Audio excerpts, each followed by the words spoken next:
पाकिस्तान में corona virus की cases की शरह में इजाफा हो रहा है। खुद वजीर आजम कह रहे हैं कि अभी तक हमने पीक नहीं देखा है।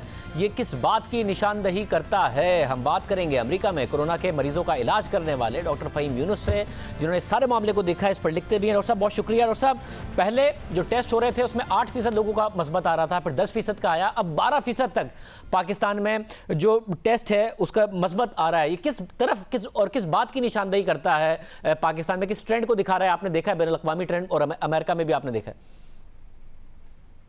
जी बिल्कुल, इससे यही पता चलता है जो हम बात एक महीने से कर रहे हैं कि इस वायरस का कोई दीन मजहब कोई इमोशन नहीं है। इसने एक ही तरह से ट्रीट करना है पूरी ह्यूमैनिटी को। यही हुआ था वुहान में, यही हुआ था इटली में, और यही हुआ था न्यूयॉर्क में कि जब हम इसके खिलाफ एग्रेसिव मेजर्स नहीं लेते ओरिजिनली शुरू के अंदर, तो ये वायरस खामोशी से आहिस्ता आहिस्ता ट्रैवल करता जाता है, टेस्ट पॉजिटिविटी बढ़ती जाती है।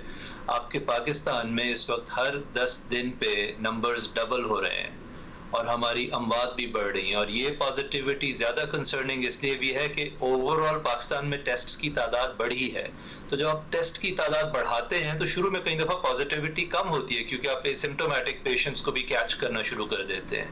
तो टेस्ट्स की तादाद बढ़ने के साथ साथ पॉजिटिविटी का बढ़ना एक फिक्रमंद बात है साहब। और अगर साथ में ये हमें ज़रूर नज़र आ रहा है कि जो अमवात है उनमें इजाफा नहीं हो रहा, और पाकिस्तान में भी अब कम से कम हुकूमत ये सोच रही है कि शायद कोई ना कोई वजह है जिसकी वजह से पाकिस्तान भारत में शरह अमवात कम है, ये वायरस उस तरीके से मुतासिर नहीं कर रहा है। अब ये बात हतमी तौर पर कही जा सकती है, या आप जो डेटा इस वक्त अवेलेबल है उस बुनियाद पर के वाकई या तो कोई वायरस ने म्यूटेट किया है या कोई और वजह है कि डेथ रेशो इन ममालिक में कम है, या आपके ख्याल में अभी भी हतमी तौर पर नहीं कही जा सकती?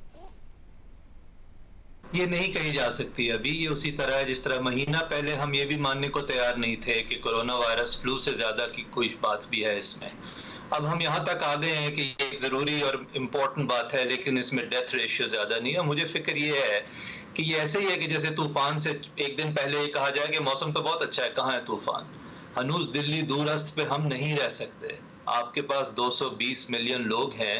ये इस वायरस का बिहेवियर, इसका outcome exactly if not pretty much वही है हर जगह पे। हाँ, अगर अल्लाह ताला करे कि किसी खुदा की जात शाफी है, अगर आउटकम्स बहुत बेहतर हो तो अच्छी बात है, हमारी तैयारी बच जाएगी। लेकिन ये सोचना कि हम उसकी बेसिस पे ये सोच के बैठ जाएं, मुझे फिक्र ये है कि जब वो हिट करेगा हमें तो सिस्टम्स को इतनी जल्दी ओवरलोड कर देता है ये वायरस, आपके हॉस्पिटल्स को इतनी तेजी से ओवरलोड करेगा कि लोग खुदा ना करे कि जिन लोगों को हार्ट अटैक है या फालज है या स्ट्रोक है या एक्सीडेंट्स है, उन लोगों का भी हम ख्याल नहीं कर सकेंगे। तो इसके असरात कोरोना से दूर दूर तक चले जाएंगे बाकी बीमारियों पर भी। मतलब एक उम्मीद बनती है ज़हर वैक्सीन के हवाले से। अब CNN में एक आर्टिकल शाया हुआ कि जिस तरह HIV की वैक्सीन नहीं आई है, हो सकता है, और डेंगू की वैक्सीन में बहुत ज़्यादा प्रॉब्लम्स का सामना करना पड़ा, हो सकता है इसकी भी वैक्सीन ना आए। आपने साख्त देखी है कि ये वायरस किस तरीके से एक्ट करता है। आपको लगता है इसी किस्म का इस तरीके से जिस्म में म्यूटेट करता है कि इतनी कॉपीज़ अपनी बना लेता है और अलग अलग कॉपीज़ होती हैं कि वैक्सीन के लिए मुश्किल हो जाए इसको टारगेट करना और जिस्म को सेहतियाब करना? मेरा नहीं ख्याल।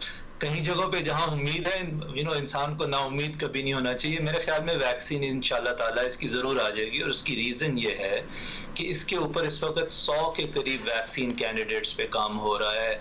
4-5 मुल्कों के अंदर वैक्सीन ट्रायल्स शुरू हो चुके हैं।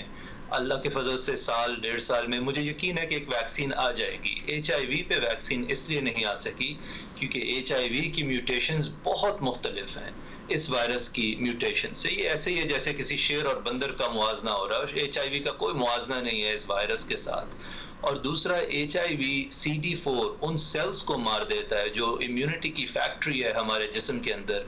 जिन सेल्स ने इम्यूनिटी जनरेट करनी होती है उन्हीं को HIV मार देता है। इस वजह से HIV की वैक्सीन आज तक नहीं आ सकी। और हाँ, जहाँ मुझे थोड़े तहफ़्फ़ुज़ात हैं, जहाँ मुझे कंसर्न्स हैं, वो ये हैं कि 7.6 बिलियन लोगों की इस दुनिया को हम वो वैक्सीन बराबर तौर अगेन कि कहीं हम तफरीक तो नहीं करेंगे उस वैक्सीन में, कहीं अमीरों को वो वैक्सीन जल्दी तो नहीं मिल जाएगी, कहीं कुछ लोगों को कुछ मुल्कों में वो वैक्सीन होगी और कुछ मुल्क खाली रह जाएंगे। ये मेरी फिक्र ज़रूर है जो दोबारा से उस तफरीक की तरफ जाती है, क्योंकि वायरस इस मामले में हमसे बहुत बेहतर है।